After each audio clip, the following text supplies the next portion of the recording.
नमस्कार दोस्तों, जैसा कि आप सबको पता है कि बिहार बोर्ड ने क्लास 9th का जो फाइनल एनुअल एग्जाम होता है उसका टाइम टेबल जारी कर दिया है। और आप लोगों का बहुत सारा कमेंट भी आ रहा था कि सर एक बार एनुअल एग्जाम की तैयारी करा दीजिए, क्योंकि अगर रिजल्ट अच्छा नहीं बनेगा तो 10th में कहीं हमें नहीं जाने दिया जाएगा, कुछ प्रॉब्लम होगी तो हम लोग क्या करेंगे। तो इसलिए दोस्तों आज मैं इस वीडियो में आपको ना हिंदी की तैयारी कराने वाला हूं और हिंदी का पहला ही पेपर आपका होने वाला है 20 मार्च के दिन। तो इस वीडियो को शुरू से लेकर अंत तक देखिए, मैं आपको बहुत अच्छे से तैयारी करा देता हूं।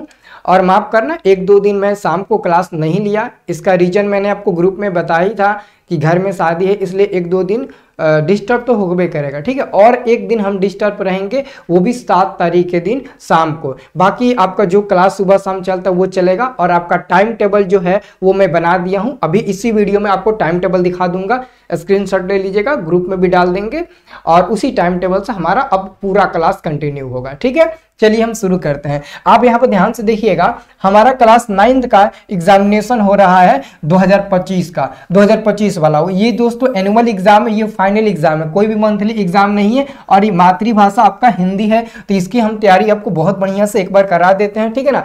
और भी कराएंगे, अभी आपको मैथ का भी कराएंगे, हर विषय का लगभग आपको हम बढ़िया से तैयारी करा देंगे। और याद रखना, आपका वही पैटर्न है जो कि फाइनल एग्जाम में पैटर्न आएगा। जैसे कि यहाँ पर आप देख लीजिएगा, देखिए क्वेश्चन ऑलरेडी यहाँ पर ऑलरेडी ऑब्जेक्टिव जो क्वेश्चन है ना उसके बारे में बताया गया है कि प्रश्न संख्या 1 से लेकर 100 तक ऑब्जेक्टिव रहेगा। अब देखो आपके पास 100 गो ऑब्जेक्टिव क्वेश्चन आएगा, इसमें से मात्र 50 गो ऑब्जेक्टिव का उत्तर देना है। और यही पैटर्न आपका फाइनल एग्जाम में भी रहेगा। फाइनल एग्जाम में भी 100 गो ऑब्जेक्टिव आएगा और आपको आसानी से मात्र 50 गो क्वेश्चन का उत्तर देना होगा, ठीक है। और इसमें भी 100 गो आएगा और 50 गो का उत्तर देना होगा। हमको लगता है कि बहुत आसानी से आप लोग दे पाएंगे, ठीक है। चलिए तो हम शुरुआत करते हैं पहला नंबर क्वेश्चन से। देखिए पहला नंबर क्वेश्चन है, भगजोगनी का दूसरा पति कौन था? तो उसका सौतेला बेटा था, आपको बहुत अच्छे से याद होगा, उसका सौतेला बेटा था, है ना जी। अब देखिए अगला क्वेश्चन है, जिम्ना का अर्थ क्या होता है? जिम्ना का अर्थ होता है भोजन करना। दूसरा नंबर क्वेश्चन का सही जवाब हो जाएगा सी नंबर, भोजन करना, ठीक है। अगला क्वेश्चन देखिएगा, ग्राम गीता मर्म शीर्षक के लेखक कौन है? तो लक्ष्मी नारायण सुधांशु। ऑप्शन नंबर आपका बी नंबर सही जवाब मिल जाएगा, ठीक है। अगर बीच में कहीं भी आपको डाउट लगेगा या फिर गलती से मैं इधर उधर ऑप्शन पर टिक लगा दिया होगा तो माफ करना, है ना, क्योंकि गलती बताने का एम मेरा नहीं होता है, बट कभी कभी आंसर ना हम बताते हैं सही लेकिन टिक लगा देते हैं किसी और पर, ठीक है, इसलिए मैं बता दे रहा हूं, ठीक है। तो देखिए बागड़ बकरे को क्या परेशान कर रहा था? तो आपको पता होगा कि बागड़ बकरे को ना क्या परेशान कर रहा था? तो कुकुरमाची परेशान कर रहा था, ठीक है ना, कुकुरमाची परेशान कर रहा था। अब अगला क्वेश्चन देखिएगा कि लाल पान की बेगम शीर्षक कहानी में चंपिया कितने साल की थी? तो चंपिया 10 साल की थी, 5 साल की नहीं, कितनी साल की? वो 10 साल की थी, ठीक है ना, 10 साल आप लोग याद रखिएगा। अगला हमारे पास क्वेश्चन है कि फिल्म हरिश्चंद्र किसने बनाई थी? तो दादा साहब फाल्के ने बनाई थी। कौन बनाया था? दादा साहब फाल्के ने बनाया था। और अगला क्वेश्चन आपका, विष्णु प्रभाकर द्वारा रचित रेखा चित्र कौन सा है? तो अष्टावक्र है। क्या है? अष्टावक्र, यानी कि 7 नंबर क्वेश्चन का ऑप्शन नंबर आपका सी नंबर बिल्कुल सही जवाब मिल जाएगा। ओके, इसे आप नोट कर लीजिएगा, है ना। चलिए ये आप लोग देख लीजिए, यही आपका टाइम टेबल है, सब लोग एक बार अच्छे से तरीके से आप लोग देख लीजिए, है ना। आप डेट और टाइम हम सब देख लीजिए। इसमें जितने भी हम ग्रीन कलर से पेंट किए हैं, मतलब कि जितना भी हरा कलर से पेंट है वो क्लास आपका ऐप पर होगा। ऐप मतलब समझते हो ना, एप्लीकेशन पर होगा। जो लड़के हमारा ऑलरेडी कोर्स 2026 का ज्वाइन कर लिए हैं उनके लिए बहुत खुशखबरी की बात है कि उनका ऐप पर जो क्लास होगा उसको हमने पेंट कर दिया, है ना। और बाकी जो यूट्यूब पर क्लास होगी वो मैंने आपको ऑलरेडी व्हाइट से छोड़ रखा है, ठीक है।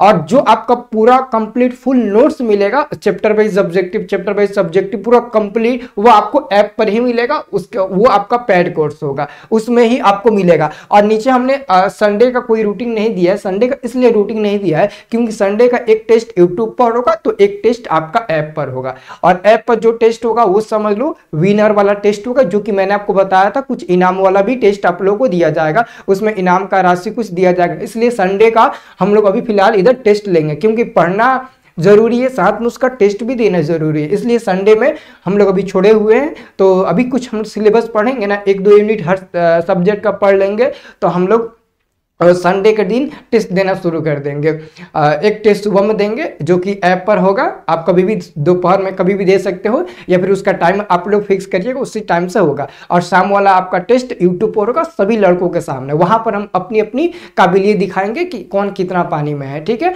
ये आपको अगर अच्छा लगा होगा तो कमेंट बॉक्स में जरूर बताइएगा सर ये अच्छा लगा हमें, ठीक है ना। अगर कोई भी इसमें डाउट होगा तो आप लोग कमेंट करके बताइएगा, उसी के हिसाब से हम चलेंगे। और जो लोग हमारा ऐप नहीं डाउनलोड किए हैं, हम बाबू बता देते हैं, आप प्ले स्टोर में जाइएगा और स्टडी प्लस सर्च करिएगा। जैसे स्टडी प्लस सर्च करोगे ना तो ये आपका आ जाएगा, ये आपका ऐप आ जाएगा। अब यहाँ से आप डाउनलोड कर लेना, डाउनलोड करने के बाद डायरेक्ट ओपन करना। ओपन करोगे तो मोबाइल नंबर और पासवर्ड मांगेगा। देखिए आप न्यू स्टूडेंट है, पहली बार इस ऐप के बारे में जानते हैं और पहली बार इसे डाउनलोड किए हैं, तो डायरेक्ट मोबाइल नंबर पासवर्ड मत डालना, क्योंकि आपके पास पासवर्ड तो है ही नहीं, तो क्यों डालोगे। इसलिए पहली बार अगर आप डाउनलोड करोगे तो देखिएगा नीचे में यहाँ पर न्यू यूजर लिखा होगा, दिख रहा है ना, हाँ बिल्कुल दिख रहा होगा। तो इसी न्यू यूजर पर क्लिक करिएगा। जब आप पहली बार डाउनलोड करके आप इसे ओपन करेंगे ना तो ऐसा दिखेगा, और न्यू यूजर पर आपको क्लिक करना है। इस पर क्लिक करने के बाद ना जस्ट अगला पेज आपका ये ओपन होगा, देख लीजिएगा अगला जो पेज ओपन होगा ना वो ये वाला पेज ओपन होगा। अब यहाँ पर अपना नाम डाल देना, अपना मोबाइल नंबर, ईमेल आईडी, कोनो भी ईमेल आईडी डाल सकते हो, किसी का भी कोई भी दिक्कत नहीं होगा।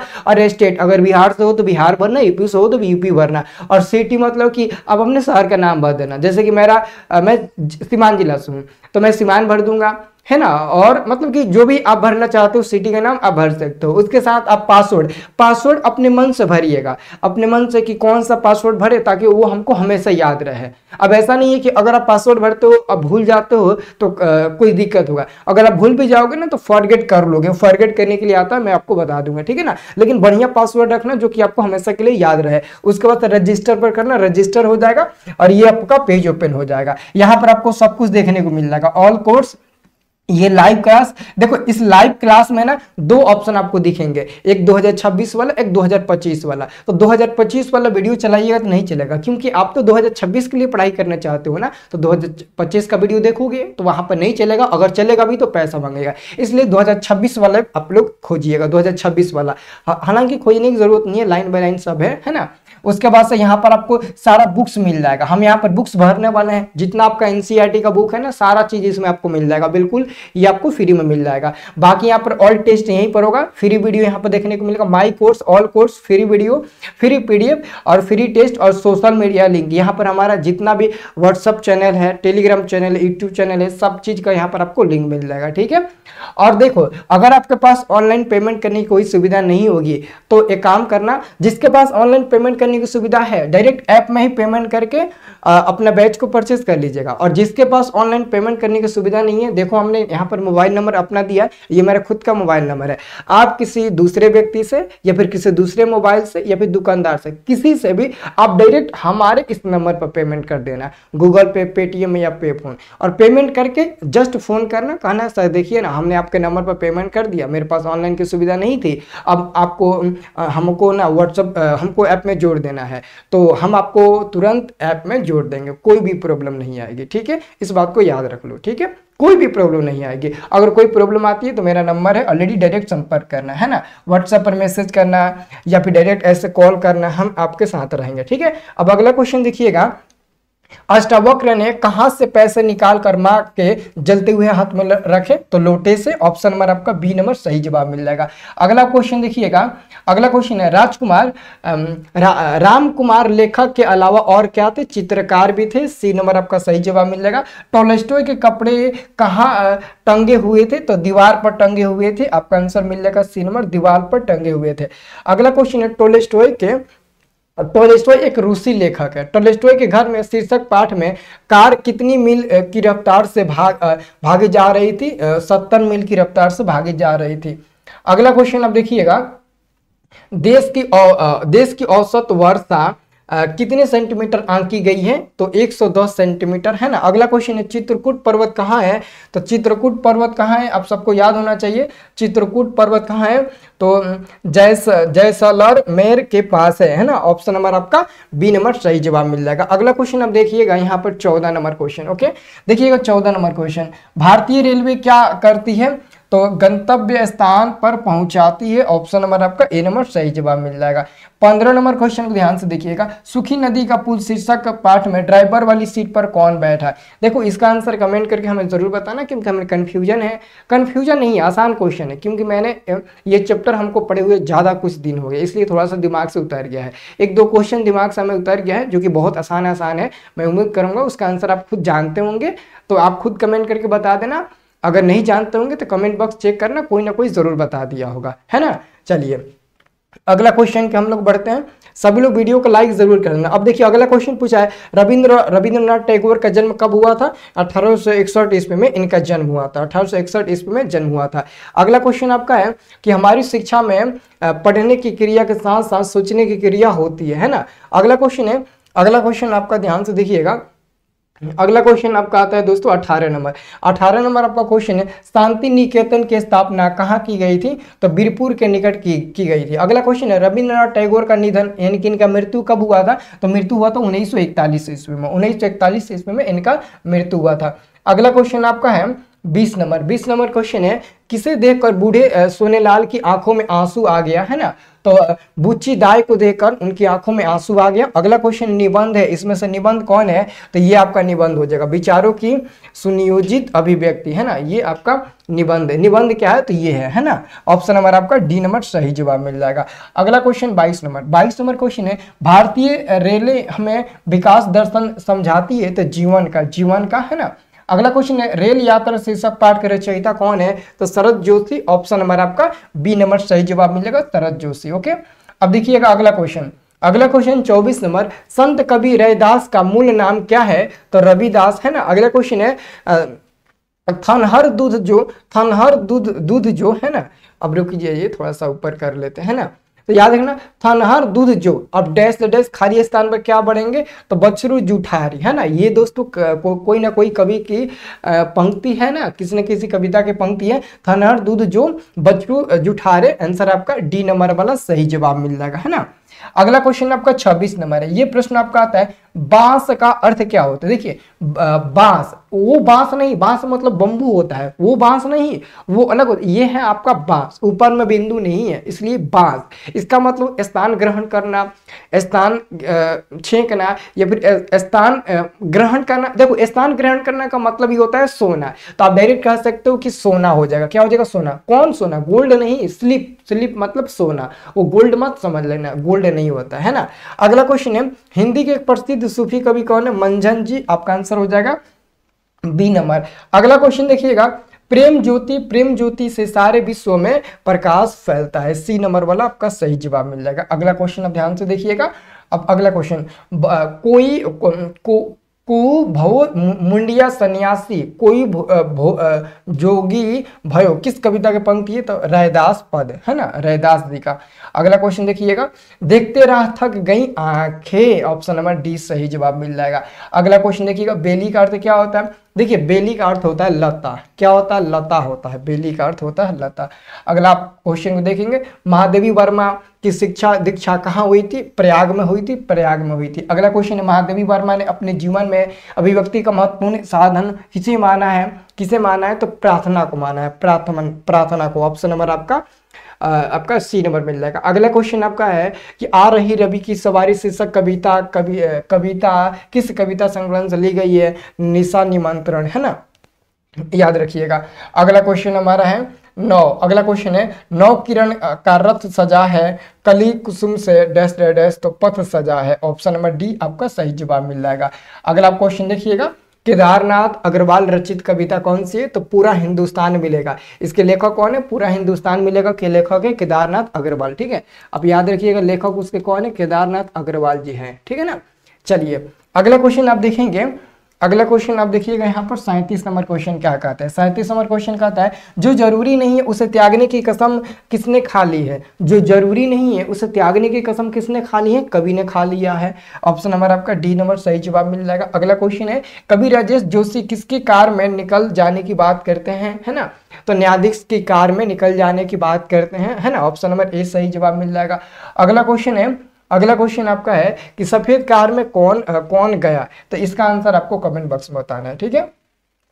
अगला आपका क्वेश्चन है, कि इन्हें जल्दी जाना है क्योंकि इन्हें कहीं नहीं पहुंचना है ना, कहीं नहीं पहुंचना, इन्हें जल्दी जाना है क्योंकि इन्हें कहीं नहीं जाना है कि कहीं नहीं पहुंचना है। तो ऑप्शन नंबर ए हो जाएगा। अगला क्वेश्चन है, रुको बच्चों शीर्षक कविता में घटनास्थल पर सबसे बाद में कौन पहुंचता है? तो पुलिस ऑफिसर पहुंचते हैं, पुलिस ऑफिसर। ये तो बहुत मतलब पहले से हम लोग जानते हैं कि कोई भी घटना स्तर पर घटना घट जाती है तब वहां पर पुलिस पहुंचती है, टाइम से तो पुलिस पहुंचती नहीं है ना। किसकी थमी हुई हिचकियां उसके पीहर तक चली आती थी? तो निम्मो है ना। अगला क्वेश्चन है, समुद्र शीर्षक में क्या प्रकट किया गया है ना? तो समुद्र का चरित्र। ऑप्शन नंबर ए सही जवाब मिल जाएगा।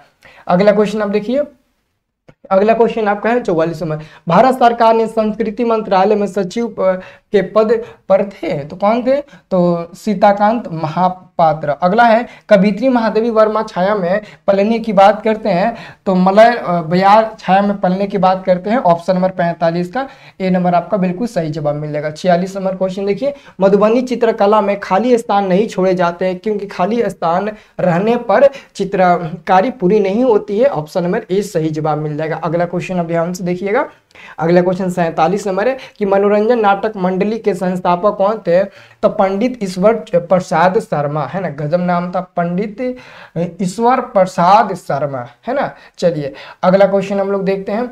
अगला क्वेश्चन देखेंगे, डॉक्टर A.K. सेन और ब्रजकिशोर प्रसाद ने पटना इप्टा की स्थापना किया था तो 1947 में किया। देखो बहुत जगह इसका आंसर 44 भी दिया रहता है, बहुत जगह 46 भी दिया रहता है, लेकिन एक्चुअली में 1947 बिल्कुल सही जवाब मिल जाएगा। अगला क्वेश्चन आपसे पूछा गया, ध्यान से देखिएगा, ये बहुत ही ज्यादा इंपॉर्टेंट क्वेश्चन है। अंतर्राष्ट्रीय ख्याति प्राप्त फिल्म गांधी के एक छोटे दृश्य में किस बिहारी अभिनेत्री ने असीम प्रशंसा पाई थी? तो नूर फतेमा, जो बिहारी लड़की थी, बिहारी औरत थी, जिन्होंने इसमें एक बहुत सुंदर अभिदृश्य में इन्होंने भाग लिया था। अगला क्वेश्चन है, फरीश्वरनाथ रेणु के प्रसिद्ध उपन्यास मैला आंचल का नाट्य रूपांतरण किसने किया था? तो इसका आंसर आपको कमेंट बॉक्स में बताना है ना। चलिए अगला क्वेश्चन है, जगदम्बा देवी 1970 में किस पुरस्कार से सम्मानित किया गया था? राष्ट्रीय हस्तशिल्प पुरस्कार से। ऑप्शन नंबर आपका डी नंबर वाला सही जवाब मिल जाएगा। अगला क्वेश्चन को ध्यान से देखिएगा तो आपको देखने को मिलेगा, भूमि आकल्पन की परंपरा महाराष्ट्र में किस नाम से जानी जाती है? तो देखो इसका आंसर दोनों होगा, ए भी होगा सी भी होगा। जहां तक हम बुक में देखे हैं इसका आंसर ए और सी दोनों दिया है, तो हमें डाउट हो रहा है कि हम ए पर टिक लगाए कि सी पर टिक लगाए, है ना। हमें तो लगता है कि ए और बी दोनों होगा, है ना। क्या आपको लगता है कि क्या आपको भी लगता है कि ए और सी दोनों होगा? अगर आपको लगता है कि ए और सी दोनों होगा तो जरूर हमें कमेंट करके बताइएगा, ठीक है ना। क्योंकि बहुत ऐसे क्वेश्चन आते हैं ना जहां पर दो को उसका आंसर दिया रहता है, कभी कभी क्वेश्चन ही गलत रहता है तो कभी कभी ऑप्शन ही गलत रहता है। कोहबर चित्रांकन किस आकार का होता है? तो षष्ठभुजाकार। यहाँ पर 6 प्रकार के उसमें 6 भुजा होते हैं तो षष्ठभुजाकार के आकार के होते हैं। अगला क्वेश्चन है, पट्ट चित्रण कला किस राजा के काल में पूर्ण विकास प्राप्त हुआ था? इसका भी आंसर आप लोगों को बता देना है, बाकी हम सबका आंसर बता देते हैं अब, ठीक है ना। राजगीर के शांति स्तूप का डिजाइन किसने किया था? तो उपेंद्र महारथी ने किया था। ऑप्शन नंबर ए सही जवाब मिल जाएगा, ठीक है। अगला क्वेश्चन अब देखिएगा, जापानी है ना, जापानी वेणुशिल्प पर किसने एक स्वतंत्र पुस्तक लिखी थी? नगेंद्र प्रसाद ने।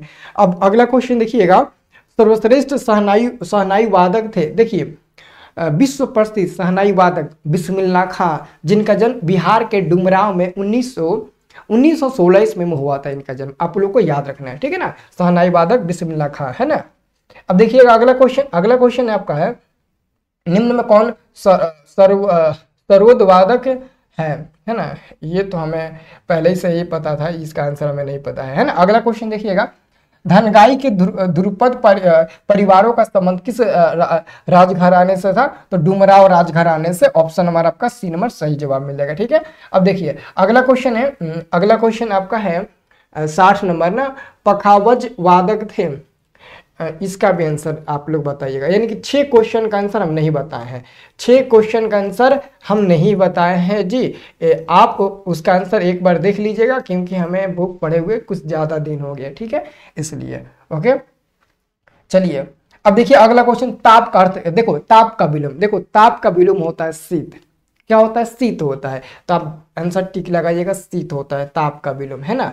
ठंडा भी हो जाएगा, है ना, लेकिन ठंडा तो ऑप्शन में दिया नहीं है, कहीं दिया है, नहीं दिया है, तो इसलिए आप शीत पर टिक लगाइएगा। रमेश का संधि विच्छेद क्या होगा, रमा प्लस ईश्वर से क्या बनेगा, रमेश बन जाएगा, है ना। तो ऑप्शन नंबर आपका क्या हो जाएगा, ऑप्शन नंबर आपका ए नंबर हो जाएगा, रमेश। रमेश सही है ना, हाँ सही है, ऑप्शन नंबर ए हो जाएगा, रमा प्लस इससे रमेश हो जाएगा। अगला क्वेश्चन है, राजभवन में कौन सा समास है, तत्पुरुष समास हो जाएगा। राजभवन में कौन सा समास है, राजा के लिए भवन, तो जिसके बीच में काके के लिए प्रयुक्त होता है वहां पर हमारा तत्पुरुष समास होता है। तो ऑलरेडी समास के बारे में हम डिटेल में आपको बताएंगे, सभी प्रकार के समास को कैसे पहचानते हैं, सबके बारे में हम आपको डिटेल में एक एक करके बताएंगे, आप लोग टेंशन मत लीजिए। अगला क्वेश्चन आपका है, अन्न लगना मुहावरे का अर्थ क्या होता है। अन्न लगना मुहावरे का अर्थ होता है स्वस्थ रहना, सी नंबर वाला सही जवाब मिल जाएगा, स्वस्थ रहना। अगला क्वेश्चन 65 नंबर है, आग का प्राची शब्द क्या होता है, पावक हो जाएगा। अग्नि भी होता है, बहुत सारा होता है, लेकिन सब तो दिया नहीं है ना, इसलिए हम लोग क्या लगाएंगे, पावक। आय का विलोम क्या होता है, व्यय हो जाता है, आय का विलोम होता है व्यय। अगला क्वेश्चन है, जो मांस आहार करता है के लिए एक शब्द है, तो मांसाहारी, जो मांस खाता है वो मांसाहारी होता है। अगला क्वेश्चन है, ढ को उच्चारण स्थान क्या होगा, मुर्दा हो जाएगा, बी नंबर वाला सही जवाब मिल जाएगा। अगला क्वेश्चन है, बाल शब्द का लिंग निर्णय, तो बाल जो होता है ना, केस का ये जो बाल है ना, बाल यानी कि केस, ये हमारा पुल्लिंग होता है, स्त्रीलिंग नहीं होता है, पुल्लिंग होता है। अगला क्वेश्चन है, अब देखिएगा, देखिए, क हलंत, ल हलंत, ए स हलंत, अ की ध्वनियों से कौन सा शब्द बनेगा, कलेश बन जाएगा, ऑप्शन नंबर बी सही जवाब मिल जाएगा। अगला क्वेश्चन है, आदान, आदान शब्द में उपसर्ग बताना है, तो पहला आ हो जाएगा, बस पहला ही हो जाएगा आ। देखो उपसर्ग और प्रत्यय पहचानना बहुत आसान होता है। अब देखिए, गायक में प्रत्यय पहचानना है, तो गायक को पढ़ने के बाद लास्ट में क्या आता है, गायक, अक आता है, तो अक पर टिक लगा दीजिएगा, यक नहीं, यक गलती हो जाएगा, है ना। अगला क्वेश्चन देखिएगा, अगला आपका है 73 नंबर, शुद्ध शब्द कौन सा है, तो सम्मान हो जाएगा, है ना। सम्मत, मनोरथ और जगन्नाथ ये गलत है, सम्मान सही है, ऑप्शन नंबर 20 सही जवाब मिल जाएगा। आम्र शब्द क्या है, देखिए आम्र जो शब्द होता है ना, वो तत्सम होता है और आम तद्भव होता है, याद रखना। श्रीमान का स्त्रीलिंग रूप क्या होगा, तो श्रीमती हो जाएगा, श्रीमान का श्रीमती हो जाएगा, ए नंबर हो जाएगा आंसर। अगला क्वेश्चन है, वह कुल्हाड़ी से वृक्ष काटता है, तो कुल्हाड़ी से वृक्ष काटता है किससे, तो कुल्हाड़ी से, किसी के द्वारा अगर कोई हम काम करेंगे तो से वहां पर आएगा और वो करण हो जाएगा, है ना। ऑप्शन नंबर डी सही जवाब मिल जाएगा। अगला क्वेश्चन है, लोकप्रिय कवि का सम्मान सभी करते हैं, तो ये सरल वाक्य हो जाएगा, जिसके अंत में तात ती रहता है ना, समझ लो वो एकदम सरल वाक्य ही होता है, सिंपल वाक्य होता है। अगला क्वेश्चन है, लड़का आया था, ये तो हमारा भूतकाल हो जाएगा, आया था। अगला क्वेश्चन है, चाह, देखो चाह शब्द का विलोम क्या होता है, चाह, चाह वो नहीं जो पीते हैं वो नहीं, चाह मतलब चाह मतलब कि चाहना, है ना, तो चाह का हो जाएगा अनचाह, विलोम हो जाएगा। अगला क्वेश्चन अब देखिएगा, रोटी मत खाओ क्योंकि वह जली है, किस सर्वनाम का उदाहरण है, तो निश्चयवाचक, क्योंकि यहाँ पर निश्चित तौर पर बोल दिया गया ना कि रोटी मत खाओ वो जली हुई है, एकदम कंफर्म जली हुई है, आप मत खाओ बोल दिया गया पहले ही। अगर हम माना कर देंगे कि रोटी मत खाओ वो जली हुई है, तो आप सच में मानेंगे ना कि हाँ एकदम निश्चित तौर पर वो रोटी जली हुई है, हम नहीं खाएंगे, तो मतलब नीचे यहाँ पर कर दिया गया है ना। चलिए अगला क्वेश्चन, हिमालय शब्द कौन सा संज्ञा, तो हिमालय व्यक्तिवाचक हो जाएगा क्योंकि ये खास नाम है। अगला क्वेश्चन है, लोभ शब्द का लिंग निर्णय क्या होगा, लोभ भी आपका पुल्लिंग होता है, क्योंकि आजकल ज्यादा जो लड़के होते हैं ना यानी कि पुरुष, वो लोभ का काम करते हैं, लोभ में फंसते हैं ज्यादा। च का उच्चारण स्थान क्या हो जाएगा, तालु हो जाएगा, बी नंबर वाला सही जवाब मिल जाएगा। अगला क्वेश्चन, उसमें व्यंजन, देखिए उसमें व्यंजन कितने प्रकार के होते हैं, देखिए जो वर्ण होते हैं वो दो प्रकार के होते हैं, स्वर्ण वर्ण, व्यंजन वर्ण, और व्यंजन वर्ण तीन प्रकार के होता है, अंतस्थ व्यंजन, उसमें व्यंजन और स्पर्श व्यंजन, है ना, ये तीन प्रकार के होते हैं। तो जो उसमें व्यंजन होता है ना वो चार होता है, तलाब, समुदंश, दंश और ह, तो बी नंबर वाला सही जवाब मिल जाएगा। अगला क्वेश्चन आपका है कि जिन स्वरों का उच्चारण नाक और मुंह से होता है उन्हें कहते हैं, तो अनुनासिक कहते हैं, डी नंबर वाला सही जवाब मिल जाएगा। अगला आपका क्वेश्चन है, जिनका उच्चारण स्वर्णों की सहायता से होता है उसे क्या कहते हैं, तो व्यंजन वर्ण कहते हैं, ऑप्शन नंबर आपका ए नंबर सही जवाब मिल जाएगा। नयन का संधि विच्छेद क्या होगा, ने प्लस अन हो जाएगा, बी नंबर वाला सही जवाब मिलेगा, ने प्लस अन हो जाएगा। कपड़ा शब्द का क्या हो जाएगा, कपड़ा का वसन हो जाएगा, वस्त्र हो जाएगा, प्राची शब्द पूछा है ना, तो वसन हो जाएगा। अगला क्वेश्चन है, पराजय में उपसर्ग, तो पराजय में पहला आपका हो जाएगा, परा क्या हो जाएगा, तो आपका उपसर्ग हो जाएगा। अगला क्वेश्चन आपका है, जिसका पति मर गया हो उसे के लिए एक शब्द क्या होगा, विधवा। जिसका पति मर जाता है तो उसको हम लोग विधवा बोलते हैं ना। अगला क्वेश्चन है पिता का विशेषण क्या होगा, पितरा का पैतृक हो जाएगा, पैतृक होता है, पितरी होता है, बहुत सारा हो जाएगा, लेकिन अभी यहाँ पर बहुत सारा नहीं, मतलब 2-3 होता है, ठीक है ना। अभी यहाँ पर आपका सी नंबर हो जाएगा। अगर हम क्वेश्चन को देखेंगे पश्चिम में कौन संज्ञा है, तो पश्चिम में आपका हो जाएगा व्यक्तिवाचक, सी नंबर वाला सही जवाब मिल जाएगा। हाथ शब्द है तो हाथ शब्द आपका तद्भव हो जाएगा, बी नंबर वाला सही जवाब मिल जाएगा। झूठ बोलने वाले के लिए शब्द क्या होता है, तो झूठा, ऑप्शन नंबर ए सही जवाब मिल जाएगा, झूठा। अगला क्वेश्चन है अंटी। अंटी मारना मुहावरे का अर्थ क्या होता है, चाल चलना। अंटी मारना का मुहावरे का अर्थ होता है चाल चलना। ओके, तो यहाँ पर हमारा 95 का ऑप्शन नंबर बी सही जवाब मिल जाएगा। अगला हम लोग क्वेश्चन को देखेंगे महावीर।